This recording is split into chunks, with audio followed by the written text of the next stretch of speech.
जय मसीह की। ये हमारा मधुपुर का घर है और ये हमारा परिवार है। हमारा 3 बच्चा, मेरी पत्नी, और यहाँ पर मैं रहता हूँ और सेवकाई करता हूँ। शादी घर में जा रहे हैं कोगड़ों में। हमारा वहाँ एक सेवकाई चलता है, एक सेवकाई यहाँ पर चलता है। और आइए दिखाएंगे हमारा किस प्रकार से शादी होता है वहाँ पर। और मैं शादी देने के लिए जा रहे हैं। हमारे कलिसिया का एक बहन है और उस बहन का शादी है। उसका बारात आ रहा है देवघर से और हम लोग अभी जा रहे हैं। तो हमारे वीडियो बने रहिए और देखिए, और आप बहुत सारे बातों को सीखिए और आप इस प्रकार से शादी कीजिए।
ठीक है।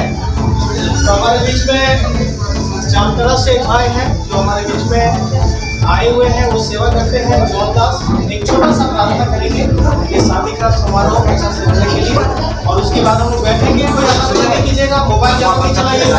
आप फोटो ले सकते हैं, वीडियो ले सकते हैं, सब कुछ कर सकते हैं, लेकिन अपना जो हम आराधना हॉल में है, परमेश्वर का भवन में है, इसको आप मान सम्मान बना के रखिएगा।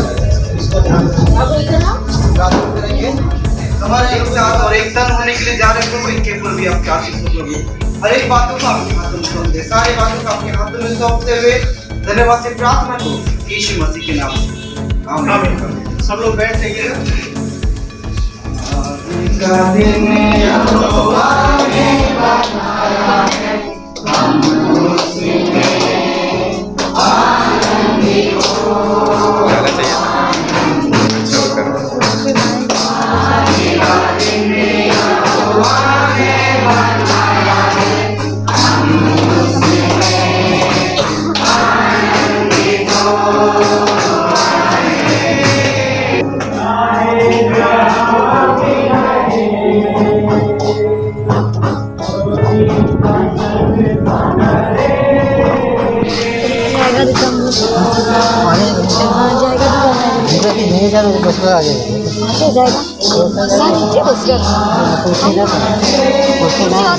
খালি আছে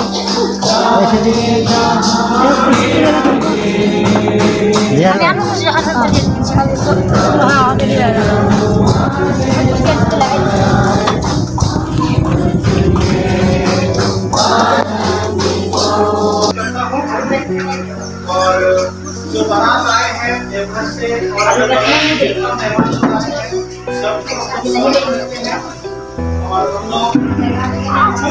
परमेश्वर के सामने में, परमेश्वर का वचन के सामने में, परमेश्वर का आशीष मिलने के लिए आए हैं। इसका जोन को और सोमिया भजन संहिता और उसका एक जरूर पढ़िएगा। उन्होंने भाई को वचन दिया, एक परिवार होने के नाते, एक सेवा करने के नाते, और वो सबको का एक काम, एक व्यक्ति का परमेश्वर से शुरू होकर के उसकी जाति होने तक और आज का जो वचन है केवल इन दोनों के लिए नहीं है, हम सब के लिए।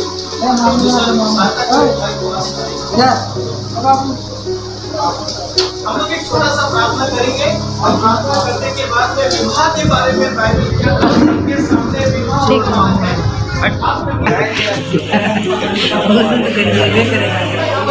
बैठने में सबको 5 बात आप हमेशा याद रखिएगा विवाह के संबंध में 5 बातें।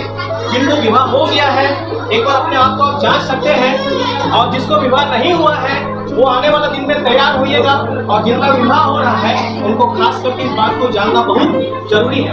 तो 5 बातें मैं बताने जा रहे हैं संक्षिप्त में। पहली बात विवाह का शुरुआत किसने किया? इसका जवाब है आपके पास में।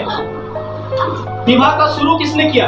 किसने एक औरत को बनाया, किसने एक पुरुष को बनाया, और किसने उन दोनों को विवाह दिया? क्या आप जानते हैं? कोई नहीं जानते, क्योंकि लोग शादी में बुलाए नहीं, इसलिए। सबसे पहला जो विवाह हुआ है कहाँ हुआ था? अदन की वाटिका में वो विवाह हुआ था। कौन था वो? दूल्हा का नाम क्या है? आदम, और उसकी पत्नी का नाम क्या है? इसको दोनों को विवाह किसने दिया? प्रधानमंत्री जी, आपका नाम का मुखिया कौन दिया? परमेश्वर शादी किया। सबसे पहला शादी बाइबल में किसने शुरू किया? परमेश्वर ने शुरू किया। परमेश्वर ने आदम को देखा कि उसको अकेले रहना अच्छा नहीं है।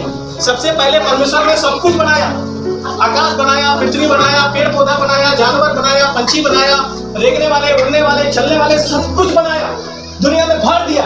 और जब परमेश्वर ये सब बना रहा था तो परमेश्वर मन में सोचा कि ये जो चिड़िया बना रहे वो आदम खाएगा, ये मछली बना रहे आदम खाएगा, ये बड़ा बड़ा चीज बना रहे आदम खाएगा, इसको देख रेख करेगा। आम का पेड़, अमरूद का पेड़, तरह तरह का फलदायी पेड़ से के बाद में आदम के पास में आया और आदम को देखा कि नहीं, इसके लिए कुछ नहीं बनाया गया। तो परमेश्वर ने क्या किया कि आदम को गहरी नींद में डाल दिया, और उसके बाद क्या किया? आदम को उसका एक पसली निकाला। अभी भी पुरुष के पास एक पसली कम है। वो पसली कौन है? उसका पत्नी। अभी जो ऐसा जो हम लोग देख रहे हैं, इसका एक पसली निकाल लिया और उस पसली को कोकड़ों में निर्मल भाई के घर में फेंक दिया था, जो आज इसको मिल गया। और वो पसली कहाँ से निकाला था? क्या वो पैर के नीचे से निकाला था? बताइए। नहीं। उसको सिर के ऊपर से निकाला था? नहीं। उसको कहां से निकाला था? यारो कई बार हम लोग जिसको शादी करके ले जाते हैं उसको पैर के नीचे रखते हैं। औरत है तुम क्या जानती हो? कई बार हम माथा के ऊपर रखते हैं, लेकिन प्यारो परमेश्वर निकाला था वहां से ताकि आप दिल के पास रखें। लेकिन आज बहुत सारे लोग औरत को पैर का धूला समझता है। क्या ये सही है? वो तो पसली से निकाला, दिल से निकाला वो चीज है। और परमेश्वर निकाल करके उसके पास लेकर के गया और आदम ने जब उसको देखा तो बोला कि मेरा हड्डी का हड्डी है, मेरा मांस का मांस है, ये नर में से निकाला गया नारी है। और उसके साथ उसको क्या किया परमेश्वर ने? क्या एक बात आप याद रखिएगा, ये आपका पसली है, आपका पसली है जो आज आपको मिला है, ये कोई दूसरा का नहीं। तो पहला शादी किसने दिया है? पहला शादी परमेश्वर ने दिया। इसलिए बाइबल में लिखा है कि जिसे परमेश्वर ने जोड़ा है वो मनुष्य अलग ना करे। जिसे परमेश्वर ने एक किया है, जिसको उसके हड्डी से निकाला है, उसका शरीर से निकाला है, कोई इसको तोड़ने का कोशिश ना करे। पहली बात, शादी परमेश्वर का मन का ख्वाहिश था। दूसरी बात, आजकल हम लोग देखते हैं कि विवाह भी जीवन में मजबूती नहीं है। अभी शादी करके चल गया, एक महीना बहुत एंजॉय किया दोनों ने, परिवार ने, और उसके बाद में कलह कसका शुरू हुआ, ये इसको मार रहा है, वो उसको मार रहा है। तुमको अच्छा नहीं लग रहा है देखने में, तुम्हारा खाना अच्छा नहीं लग रहा है, तुम्हारा चाय अच्छा नहीं लग रहा है, तुम्हारा झाड़ू देना अच्छा नहीं लग रहा है, तुम्हारा कपड़ा धोना अच्छा नहीं लग रहा है। सब समस्या होगी। क्या उठा के ले आया? कलर साफ नहीं कर पा रहा है, झाड़ू नहीं दे पा रहा है, अच्छा खाना नहीं बना पा रहा है, गैस खत्म हो जा रहा है, ये कलर आजकल। ये वैवाहिक जीवन में मजबूती धीरे धीरे खत्म हो जाता है। वैवाहिक जीवन में मजबूती कैसे होगा? पति और पत्नी के बीच में मजबूती कैसे होगा? कई लोग सोचता है कि दूल्हा को ज्यादा दहेज देगा ना तब वो मजबूत दूल्हा दुल्हन बनेगा। गलत। बहुत लोग सोचता है ना पत्नी बहुत एकदम ज्ञानी रहती, पढ़ी लिखी रहती तो मजबूत होगा। गलत। बहुत लोग सोचते हैं बहुत विश्व सुंदरी रहती तो मजबूत होगा। गलत। यारो अगर पति और पत्नी के बीच में परमेश्वर नहीं है, आप लिख के ले जाइए, जीवन में कभी सुख नहीं होगा, कभी शांति नहीं होगा। प्यारो हम बाइबल में पढ़ते हैं, सबोपदेशक उसका 4 अध्याय और 9 से 12 पद में पढ़ते हैं कि जो डोरी 3 धागे से बटी है वो कभी टूटता नहीं है। जो डोरी 3 धागे से बटी है वो कभी टूटता नहीं है। एक कौन हो गया? पति। दूसरा कौन हो गया? पत्नी। और तीसरा डोरी कौन हो गया? जो उसके साथ लिपटा हुआ रहता है वो है परमेश्वर। प्यारो अगर नौकरी है टूट जाएगा, सुंदरता है टूट जाएगा, बुद्धि है टूट जाएगा, ताकत है टूट जाएगा, और भी कोई बातें हैं टूट जाएगा। लेकिन अगर परमेश्वर उसमें लिपटा हुआ है, इन दोनों के बीच में अगर परमेश्वर रहेगा, तो दोनों को एक बात बताना चाहते हैं, आपके और आप जो आप शादी कर रहे हैं उनके बीच में अगर परमेश्वर नहीं है वो बिल्कुल नहीं होगा। तीसरी बात याद रखिएगा, बाइबल में लिखा है कि विवाह सब में आदर की बात समझी जाए। विवाह करना कोई गलत बात नहीं, विवाह करना कोई गलत बात नहीं। इब्रानियों का पत्री उसका 13 अध्याय और 4 पद में पढ़ते हैं कि विवाह सब में आदर की बात समझी जाए और विवाह बिछुना पवित्र रहे, निष्कलंक रहे, क्योंकि परमेश्वर व्यभिचार करने वाले, किसी को उठा के लेके भाग जाने वाले, व्यभिचार में जीवन जीने वाले लड़का लड़की को एक दिन लाएगा। क्या लो? तीसरी बात, विवाह एक आदर की बात है। आप उससे विवाह कर रहे हैं, वो आपसे विवाह कर रही है, या जो विवाह करके आप बैठे हुए हैं या आने वाले दिन में आप विवाह करेंगे, विवाह सब में आदर की बात है। क्यों आदर की बात है? इसका एक बहुत बड़ा मूल्य कारण है, जो पहला वचन मैंने बताया, विवाह का शुरुआत किसने किया? परमेश्वर ने किया। तो परमेश्वर जब विवाह का शुरुआत किया है तो वो विवाह अगर परमेश्वर के नियम के अनुसार किया जाता है तो आदर की बात है। विवाह करना एक आदर और सम्मान। आज कितने लोगों का जीवन में देखते हैं, पैसा है लेकिन विवाह नहीं कर पा रहा है, सुंदरता है लेकिन विवाह नहीं कर पा रहा है, धन दौलत है विवाह नहीं हो रहा है, बुद्धि ज्ञान से भरा हुआ लेकिन विवाह नहीं हो रहा है। क्यों? क्योंकि विवाह परमेश्वर की ओर से, शादी परमेश्वर की ओर से पूर्ण किया जाता है। ये बहुत सौभाग्य की बात है हमारा निर्मल भाई के परिवार के लिए, बहुत सौभाग्य की बात है हमारा पीटर जो लड़का का पिताजी परिवार के लिए कि आप दोनों कलीसियाई रूप से आज विवाह करवा रहे हैं। ये बहुत आदर की बात है, सम्मान की बात है। चौथी बात, विवाह में कुछ जिम्मेवारी होता है जिसको निभाना एक पति को, एक दूल्हे को बहुत जरूरत पड़ता है। अगर हम लोग निर्गमन का पुस्तक उसका 21 अध्याय और 21 अध्याय का हम लोग 10 वचन में पढ़ेंगे तो वहां पर लिखा है कि जिसको विवाह करके लेकर के जाता है उसको 3 चीज देना बहुत जरूरी है। अभी डीजे लेकर के आया, धूमधाम से आया और पटाखा फोड़ रहा था, इतना खर्चा कर रहा था, बहुत बढ़िया बात है, लेकिन ये सब 2 दिन के बाद खत्म हो जाएगा। जितना डीजे का आवाज सुन रहे बंद हो जाएगा, जितना पार्टी देगा सब खत्म हो जाएगा, फिर बच जाएगा कौन? केवल बच जाएगा। प्यारो हम लोग यहाँ देखते हैं कि विवाह में 3 चीज एक दूल्हे को ईसा जोन को वो अपना पत्नी 16 अध्याय और 10 वचन में पढ़ेंगे तो वहां लिखा है कि उसको भोजन, वस्त्र और संगति, ये 3 चीज देना बहुत जरूरी है। एक दूल्हा जब उसको शादी करके लेकर जाता है अपना घर में, ये 3 चीज देना बाइबल आदेश देता है उसको देना है। पहला क्या है? भोजन देना है। डेली मील भर हो सकता है, नहीं भी हो सकता है, साग भात हो सकता है, मार भात हो सकता है, कुछ भी हो सकता है, उसको खिलाना जरूरत है। क्योंकि वो अपने माँ को छोड़ के, अपने बहन को छोड़ के, अपना सारा रिश्तेदार को छोड़ करके आपके घर में जा रहा है, वहाँ उसका अपना कोई नहीं। मेरा बात समझ रहे मैं क्या बताना चाह रहा हूँ? वहाँ कोई नहीं अपना। यहाँ पर अगर कुछ होगा तो बहन दौड़ेगी, भाई दौड़ेगा, घर के लोग दौड़ेंगे, उसका चाचा, उसका मौसा, उसका मौसी, उसका दादा, उसका दादी, लेकिन वहाँ कोई है क्या? कोई नहीं, सब पराया है। उनको खाना कौन देगा? आपको देने का जरूरत है। उसको कपड़ा कौन देगा? आपको देने का जरूरत है। उसको संगति देने का जरूरत है। 3 चीज कमी नहीं होना चाहिए। संगति को मैं खुलासा नहीं कर रहे, आप लोग सब लोग जानते हैं। पति पत्नी के बीच में एक मीठा संगति होता है, उससे बात करना है, उसके साथ रहना है, उसके साथ सोना है, उसके साथ जीवन काटना है। ये नहीं कि मैं लेकर के गए हैं और धूली है मेरा पैसा एक कोना में रहो। तुमको तो लेके आए ताकि तुम झाड़ू दो मेरे घर में, तुमको तो लेके आए टाइम मुझे टिफिन बना के देना, मैं तो इसीलिए लेके आए कपड़ा धो देना। हाँ, ये सब तो करना है तो करेगी, ऐसा बात नहीं है। खाना भी पकाना है, ऐसा नहीं है, कपड़ा भी धोना है, संसारिक सब काम करना है, ठीक से हर दिन तक करना है। लेकिन ईसा जोन का बहुत बड़ा कर्तव्य है कि उसको भोजन देना है, पेट में उसको खाना देना है, शरीर में उसको कपड़ा देना। हो सकता है 10,000 का साड़ी ना दे, लेकिन 10 रुपये का देना है और उसको संगति देना, बैठ के बात करना। आज कितना पति पत्नी के जीवन में देखते हैं, कोई बात नहीं, शादी हुआ था उसी समय 2-4 साल बातचीत हुआ, 2-4 महीना बातचीत हुआ, उसके बाद कोई बातचीत नहीं। चलो संगति करना। 5वीं बात याद रखिएगा, हमने 5 बात हमने बोले बताएंगे। पहली बात हम लोगों ने देखी कि शादी की शुरुआत किसने किया?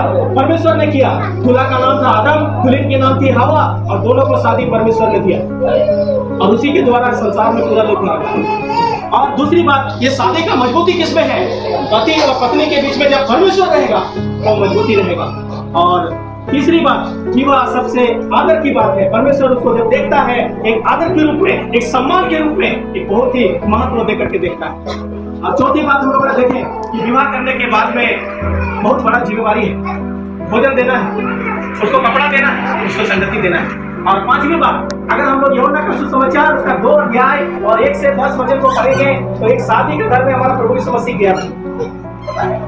एक शादी का घर में यीशु मसीह गया था, वो काना में 1 घंटा शादी था और उस शादी का घर में प्रभु यीशु मसीह गया और वहां पर दाखरस अंगूर का जूस घट गया था और उस कमी घटी को पूरा किया। प्यारो, प्रभु यीशु मसीह स्वयं एक शादी के घर में गया। इसका मतलब शादी परमेश्वर का मन का ख्वाहिश है।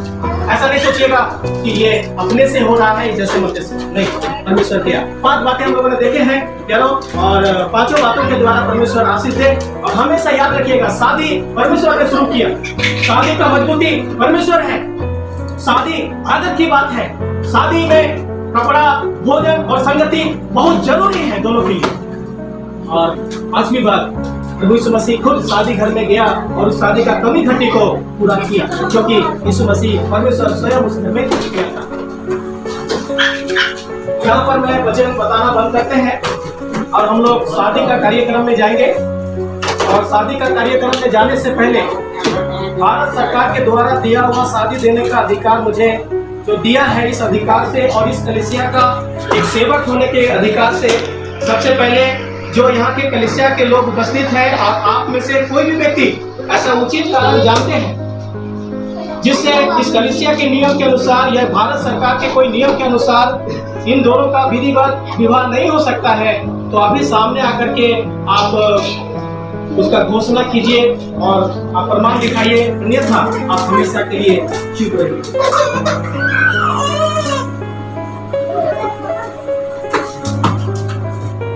आपका चुप रहना इस बात का संकेत है कि दोनों को विवाह होना बहुत जरूरी है। मैं दोनों से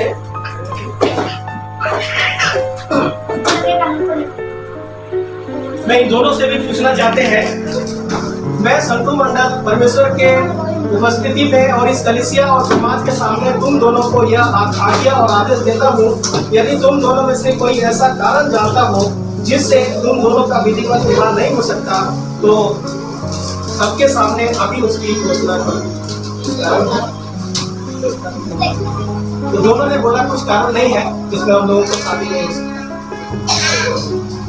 कन्यादान कौन कर रहे हैं? सामने आइएगा। कन्यादान लड़का भी आइएगा, लड़का का जो पिताजी है वो लोग भी आइएगा। आप अपना जो कन्या आपको दान करने जा रहे हैं वो कन्या को आप ग्रहण करने के लिए लड़का का परिवार से भी आइएगा।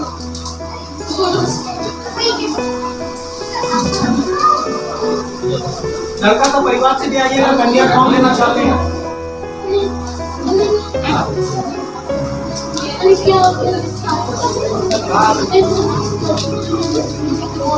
आइए आइए।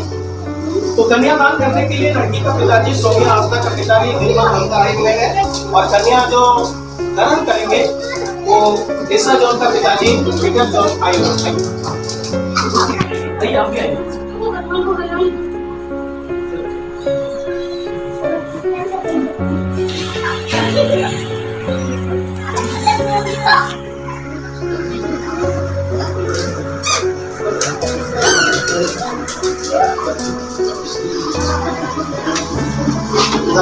तो कन्यादान कर रहे हैं और कन्यादान जब करेंगे आज से इसको दे रहे हैं। आप पूरा संपत्ति इसका है, इसका बेटी को दान कर रहे हैं। अब इससे पूरा जिम्मेवारी इस परिवार का रहेगा। तो सौम्या हंसदा जो उसकी बेटी है, उसका पिताजी निर्मल हंसदा अपना बेटी को हमेशा हमेशा के लिए पीटर जॉन जो ईसा जॉन का पिताजी है उनको दान करेंगे। आइए ताली बजाते हैं।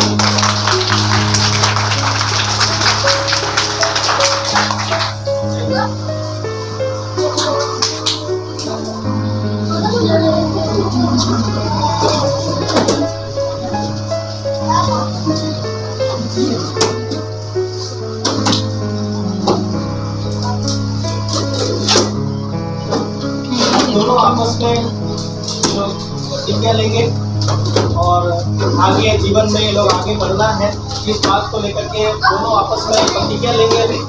और इस प्रतिज्ञा का वचन सबके सामने लेंगे ताकि सब लोग सुनना है और सुन करके अपना जीवन में लोग आगे बढ़ना है और बहुत लोगों से आशीष और परमेश्वर से आशीष मिलना है। मैं ईसा जॉन तुम सौम्या हंसदा को अपनी विधि पर पत्नी स्वीकार करता हूँ।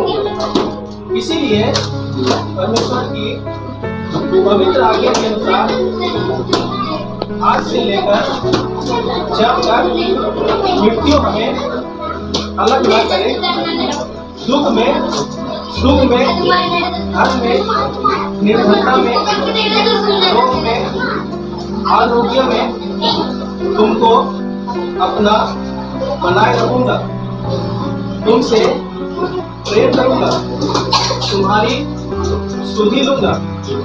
इसका मैं परमेश्वर की उपस्थिति में और इन सब गवाहों के सामने तुम्हें यह वचन देता हूँ।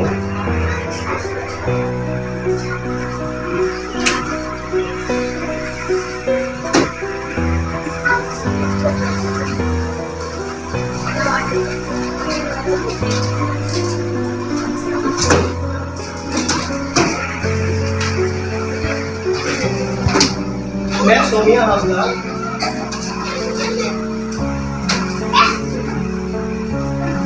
तुम ईसा जॉन को अपना विधिवत पति स्वीकार करती हूँ। इसीलिए परमेश्वर की पवित्र आज्ञा के अनुसार आज से लेकर जब तक मृत्यु हमें अलग न करे, दुख में, सुख में, धन में, निर्धनता में, रोग में, आरोग्य में तुमको अपना बनाए रखूंगी, तुमसे प्रेम करूंगी, तुम्हारी सुधि लूंगी। इसका मैं परमेश्वर की उपस्थिति में और इन सब गवाहों के सामने यह वचन देती हूँ। अब अंगूठी है तो आप लोग जल्दी लेके आइए।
यह अंगूठी तुम्हें देता हूँ। आप बोलिए। इस अंगूठी को हमारे विवाह के चिन्ह स्वरूप ग्रहण करती हूँ।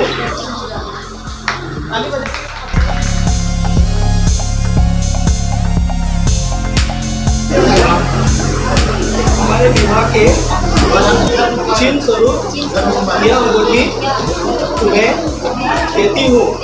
आप बोलिएगा। इस अंगूठी को हमारे विवाह के चिन्ह स्वरूप ग्रहण करता हूँ।